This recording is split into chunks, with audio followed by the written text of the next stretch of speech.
Yo, my peoples, what's up? Welcome to the One Stop Co-op Shop. Jason here, and today I have a playthrough for Tiny Epic Kingdoms. This is the granddaddy of them all. With respect to the Tiny Epic line, it is the first one that was released. It is an area control game in which we are a kingdom represented by all these subjects. We are going to be spreading out, gathering resources, building up our tower, building up our personal power.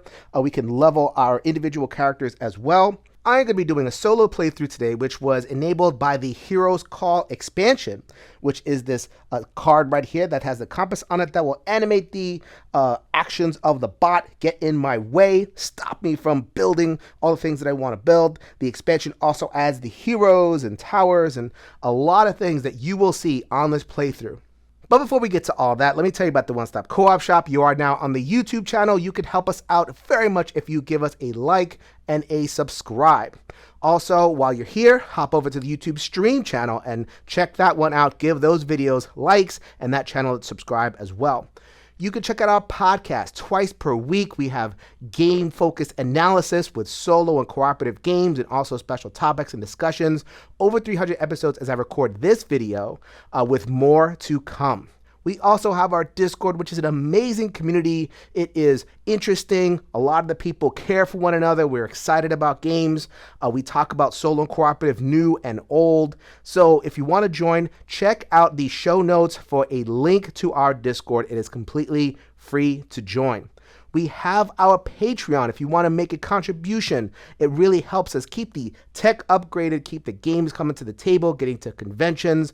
You get a good deal. You get exclusive videos and content and access to exclusive tiers in the Discord. But the overall community, most of the channels are free to join. We would love to have you. This is the One Stop Co-op Shop, your one stop for solo and cooperative gaming goodness. All right, so let's get into Tiny Epic Kingdoms. I'd like to give an overview of point scoring. What goals are you trying to accomplish in the game? So, in general, Tiny Epic Kingdoms is an area control game. And like any area control game, eventually my enemy is going to try to invade, and I'm going to try to invade my enemy to control that territory. That's secondary. You don't get points for getting into wars. Where you get points is from building and leveling. So the three things that I'm trying to accomplish in the game is I want to level my personal magic, and I would spend this resource to do it. This is mana. I want to try to build my tower, and I'm going to spend this resource to do it, which is ore. Or I'm going to try to put as many of my troops out on the field as possible, and that takes food. So once I do one of these things to its maximum, either level my magic, build my building, or put out all of my troops. Once I do one of those things, that triggers the end game, and then I would calculate points along the way and see if I scored more, in this case, than the bot. The expansion added this element, which is heroes. So they have a tiny power that they do. As I level them, and I'll show you how I level them in a second, but in terms of the point scoring aspect, if I level them to the top, then I would retire the hero, get 3 points, and then eventually another hero would come in the game. So another source of points, but for the most part, it's using these resources, gathering them from the land, spending them on these sources of points. That's how I win Tiny Epic Kingdoms. All right, so how do I make all of that happen? That is going to occur with this action system. So on my turn, I have 6 options for actions, and I'll go over that once I start the playthrough. But they're pretty easy, move around, gather resources, build stuff. That's the essence of the actions. When I want to take an action, I would take one of these shields and I would put it in the relevant space. So if I put it here, this would be a simple movement action, and I would execute that action past turn. The opponent also gets to do the action. So if they want to, they'll move. Or if they can't do whatever the action is for whatever reason, they can also gather relevant resources. So in this particular case, gather resources would be 1 mana from the forest and 1 ore from the mountains, because that is where the bot occupies. Once I pass turn and the bot follows, it is the bot's turn to go, and that is where this compass card comes in. I'm going to roll a d12, and I'm going to consult different spaces on the compass over here. So if I rolled a 3, I would consult this area, which is build, and then the bot would build if they have the resources. If they don't, they would gather the resources. If I choose some kind of movement action, I would consult where on the compass the bot landed. So if they landed in this area, then one of the pieces would move in whatever direction depending on what they chose. All right, so let's go ahead and get started. I'm going to take the first action, and I will take or use the patrol action, which only means that I'm going to move to an adjacent region. So don't mind the frozen aspect of this. This just indicates that this is an expansion card. They're colder. There are 2 new areas in the expansion. These are the basic areas, and I explain those in an overview. This is mountains. If I'm here when I gather resources, then I will get a wild resource, which is silver. Excellent. This is tundra. If I gather resources here, then I would gather one of any type, but then on another patrol turn, I would have to move out of the tundra. Can't stay there, can't camp there, too cold. But I'm spreading out here for a couple reasons. One, I want to be able to gather multiple resources. If I was like this and I had to gather resources, I can't gather 2, I can only gather 1. So spread out, get a little bit more resource diversity. Also, when I take an expand action to get more meeples, they can only go into an area where there's a solitary meeple. So eventually I'm going to want to do that. They would spawn in the region. There is a 2 meeple maximum for every region. So if I was here, then I would have no way to expand my units, so that would be a wasted action. So let's go ahead and spread out. So a pretty common first move in Tiny Epic Kingdoms. The bot gets to follow. So what is going to happen is I'm going to consult this thing. Since this is the day side, it will prioritize moving this meeple, the forward meeples. So then I would roll to indicate a direction. Is it going to go that way or that way? That is 5. So then I would turn this like a compass, and then this is the first available way that it can go. So it is going to retreat into its capital. So while I'm here, let's see what the bot does. They are going to go flag. So flag is this area. It's basically a 12, and this action says expand. So the way the bot expands is that it does not spawn on the same region. It's going to spawn in an adjacent region, and I would actually roll again to see. Well, it happened to be the same way. There's nothing north, so we're just going to go along the compass point, so it's going to expand here. So it's kind of fortifying its northern area, even though there's nobody there. And to do that, it would pay 2 food. The bot starts with 3 resources each. I do not.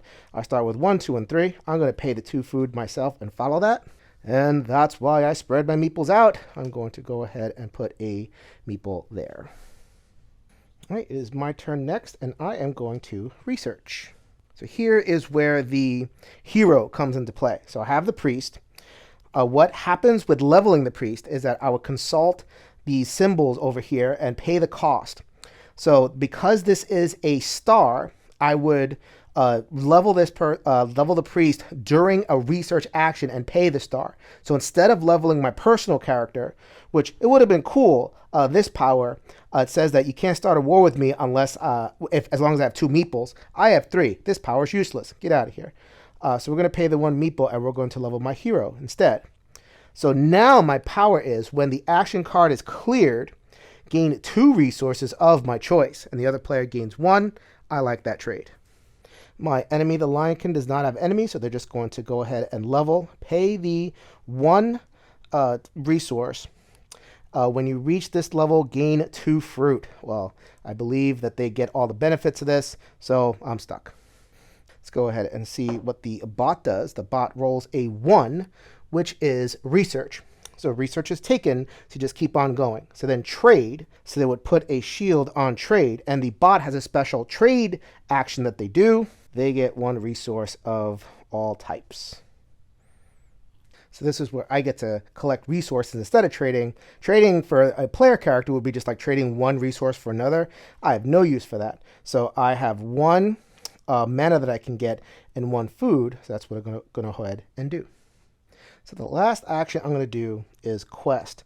Notice I have 6 actions, 5 tokens, so this action will not be taken this round. We'll get to you. That's the build action. I chose the quest action instead.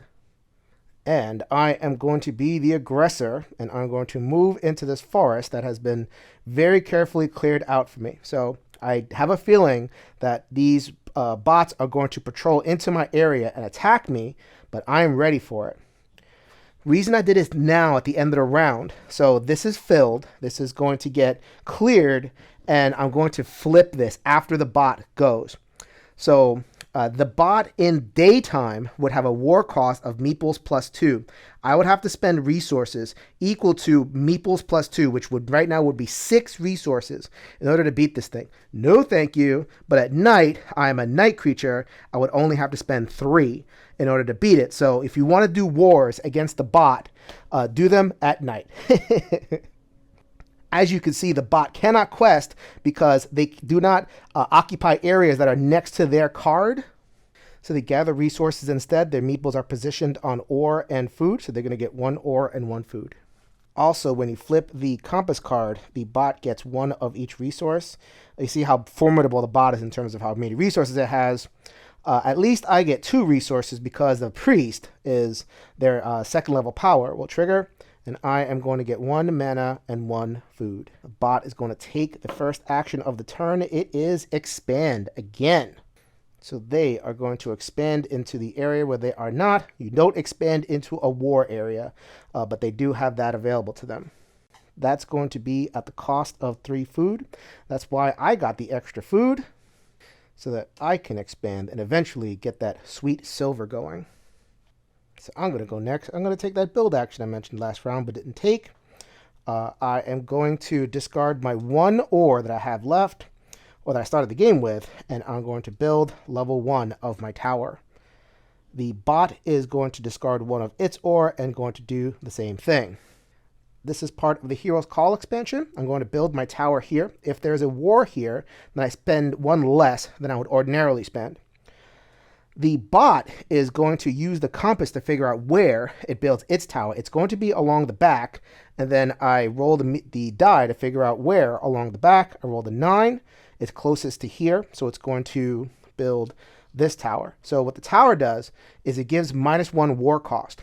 Also, if the bot is able to conquer me, I would remove the tower, and I would actually go down on the tower. So the bot doesn't use resources, so it's only kind of a marker for them. I could invade this territory, knock out this tower, and knock them off of this tower sheet. We'll hold off on that. I'm playing a defensive war here. Speaking of war, let's see if it actually makes war with me. 1. 1 is research. That's not war. It has 4 mana, so it's going to spend down to 2 and go up to its 2nd level. It says if you have the highest population, when the action card is cleared, gain 1 resource of your choice. We are both tied, so that's a no-go. So now I could research, but I have a feeling I'm going to play, there's going to be some aggression afoot.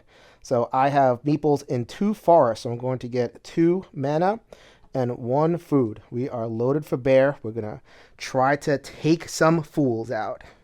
Let's do it. Patrol. Come into my trap, said the spider to the fly.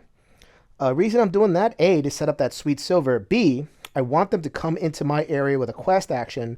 They cannot start wars. No opponent can start wars in an area with 2 meeples in it, 2 full. So I'm clearing it out. I'm inviting the meeple to come near me. Hopefully they do so. All right, so let's roll, see which one of these meeples is going to try to invade. Let's go ahead and do 6. 6 would be here, so let's move the compass point. It is going to be that meeple is going to try to patrol into my area. So in the multiplayer, there's a system where both players will kind of hide how many resources they're going to spend. They reveal all that stuff. Not with the bot.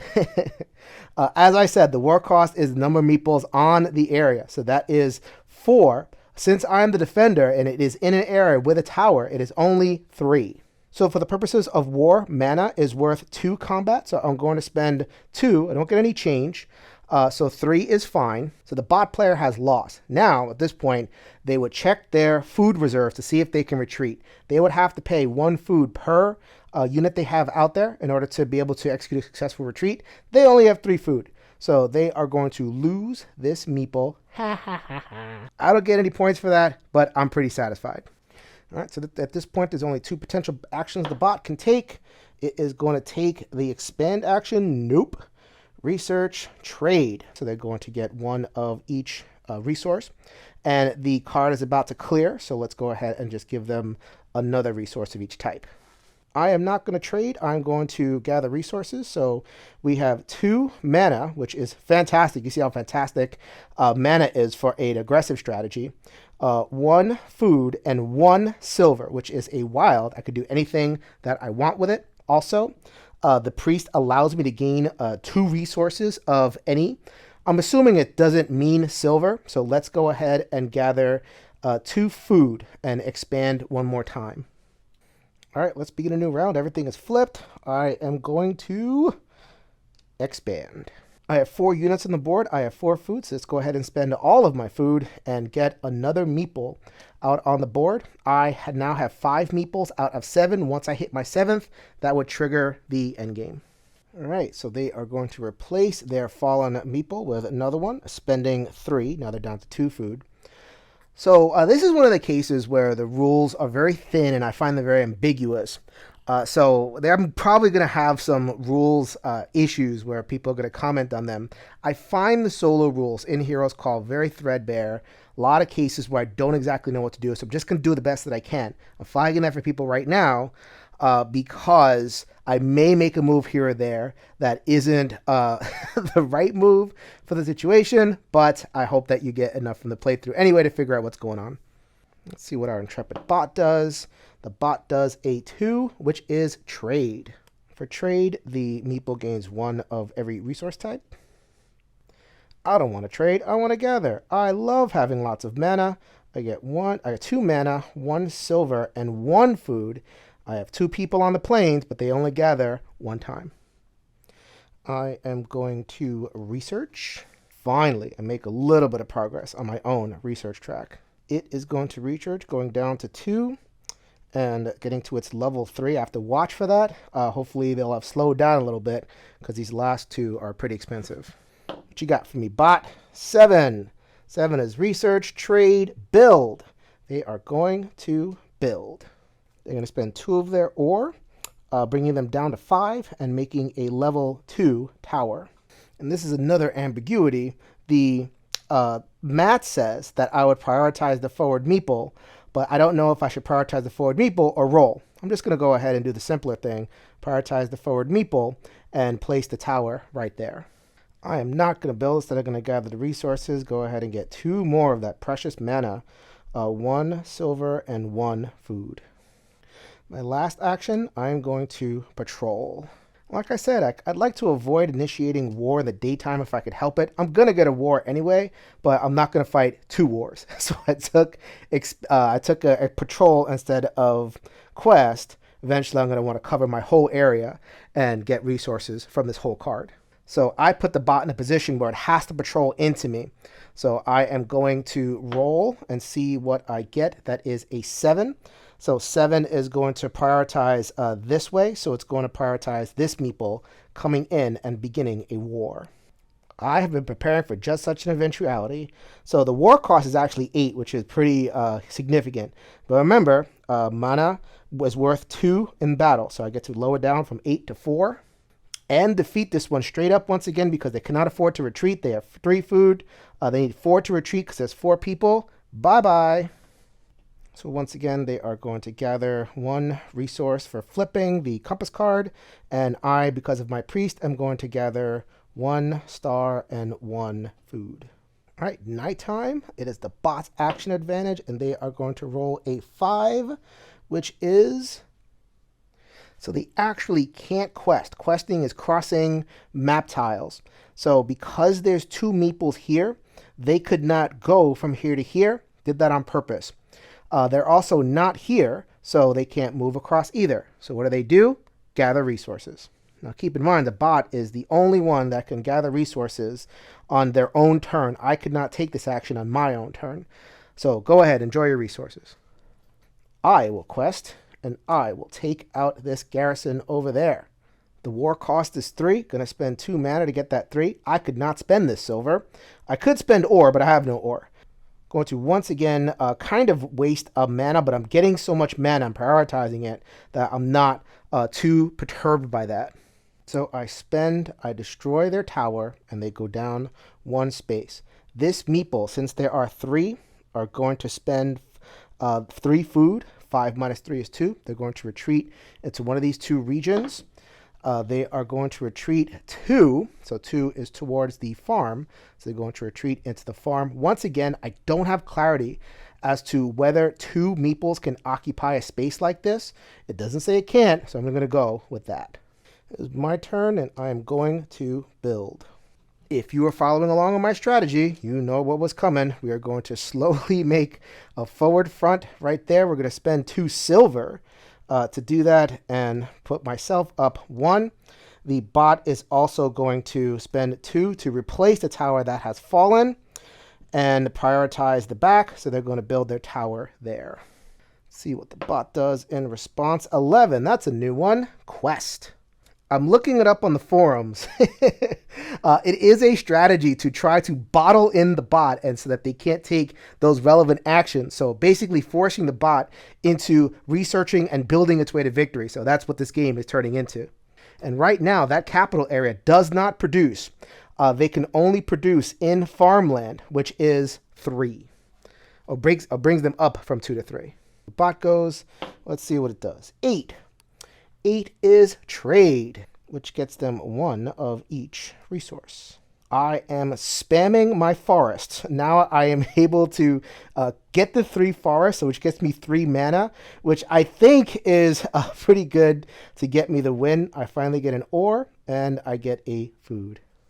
So for my next action, I'm going to expand. I have 5 meeples. I need to pay 5 resources. 4 food is fine. Someone's going to have to explain to me how someone can eat silver and grow healthy enough to grow another person. Let's go ahead and get another meeple out here. I can put him anywhere I want. The tower does not occupy space, so I can put it here. Staging area for a little bit of an invasion there. And I am 1 meeple away from triggering the endgame. The bot has 3 food, so they are going to spend that 3 food and get another meeple right there. All right, so the bot has 2 options. They could start a fight with me, don't like their chances, or they can research. 1 happens to be research. You know, I do not like that. But at least it gives me a chance to get a couple of extra points. This power says when defending -1 war cost, I'm going to take advantage of that if the bot gets froggy with me. Going to flip the compass so they get 1, 1, and 1. I am going to just go with old reliable. Go ahead and get that. And let's get some food going. I can start triggering the endgame once I get the last meeple out, which would require 6 food. Actually, scrap that troop placement that I put over there. Doesn't affect anything because nothing has changed in the board state. I'm actually going to go over here. Reason being that it is now daytime. No wars against the bot in daytime if I could help it. So let me go ahead and expand right there. As my first action of the turn, going to move into the silver mines. Going to trigger a defensive war somehow. So the meeple is going to go here. So the compass would point here. Poor guy. He keeps on invading my territory. So it has 4 times 2, 8 war cost I need in order to beat it. I have been super careful with my mana over here. It's the most valuable resource for war. I'm going to spend 4 of it and win. Once again, it does not have the food to cover all of that loss, so bye-bye. See what the bot does in response. They go 11. 11 is patrol. Patrol has already been taken, so they're going to expand. As you can see, they cannot expand, so they're going to gather resources. They can only gather 1 food because of the way I have them bottled up. For my next action, I'm going to trade. Not much that I can do about this because I don't have many resources at all, but I'm going to work towards the food that I need to get eventually to 6 and win the game. So I can only trade 1 for 1. I can't trade both of these and get 2 food like I wanted. So let's get rid of the ore, get some banana. Or corn. Maybe that's corn. Trade gets the bot one of each resource. See what the bot wants to do. It wants to do 10, which is quest. It cannot quest. It cannot patrol. It cannot expand. It can research. Or it can't research because it does have 5, so it's only going to collect resources instead, which that feels cheap. It's only gaining the 1 banana the whole time. Meanwhile, I'm able to gain 3 mana from the forest, 1 ore, 1 silver, and 1 food. Beautiful. So I apologize for the slight error. Quest was open, so it could have theoretically quested and used that to gain the resources. So sorry about that. I am going to just go ahead. I was going to build anyway. I had 2 silver, 1 ore, so I'm going to get rid of all that to build my 3rd, and so is the bot. The bot is going to build the only place it can, and I'll throw a tower over here for what the heck. All right, let's progress this end game. That priest has been excellent. Now I have 5 food, and it is going to gain 1 of each resource for flipping the compass card. I have a feeling it's going to be the last round of the game, so let's go out with a bang. So the bot goes first, it goes 2. It is going to trade and get 1 resource each. It is now in range to end the game on the research action, which is almost guaranteed to happen. So it'll definitely trigger the end game. All right, so let me actually show the territories where I'm gathering resources from. So we got 1, 2, 3 right there. We got 1 food, 1 silver, and 1 ore. So let's just go ahead and take that action, expand. I have 6 food. Let's spend all the 6 food. I have triggered the end game before the bot. The bot has their 3 food to spend, 1, 2, 3, and they're going to put their meeple right there. They have expanded as well. See what the bot does. They are going to do 6. 6 is expand. They cannot expand, so let's do some research. Research is going to be spending all 5 to achieve their highest research level. I am going to spend 3 to retire my hero. My hero says, retire or place your hero with a regular meeple. Retired heroes are worth 3, so it's just straight up points. And so this bigger meeple, which actually didn't do anything, sometimes you can have a hero that is better at combat or different things. I happen to have a resource gathering meeple, so they stayed at home doing a bunch of nothing. So they are going to just take a regular meeple and put it where it was. I'm not going to have a chance to bring the meeple out. If I had expanded again in a future round, I could bring the hero meeple back, but that's not going to happen this game. So I am going to patrol, but I'm going to take 0 action. I'm not going to move at all because I don't have enough resources for 2 wars, but I do have enough for 1. They can only attack this fort. This one is unable to be penetrated. Let's go ahead and see. I'm at 9, so it's going to attack here. You know the drill. So there's 4 resources. I have 2 to spend. So they no longer, I'm able to just beat this one back persistently. And they cannot retreat because they don't have the food. So the last constructive thing they can do is build. Let's say if they get a build action, quest. Quest is open. Quest doesn't do anything for them because they can't cross. So we're just both going to gather resources, and that is the end of the game.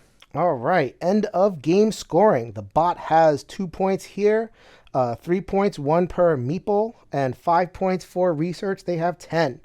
I have 7 meeples out on the board, so that's 7 right there. That's fantastic. 2 here, which is 9, 10, 11, 12, 13, 14.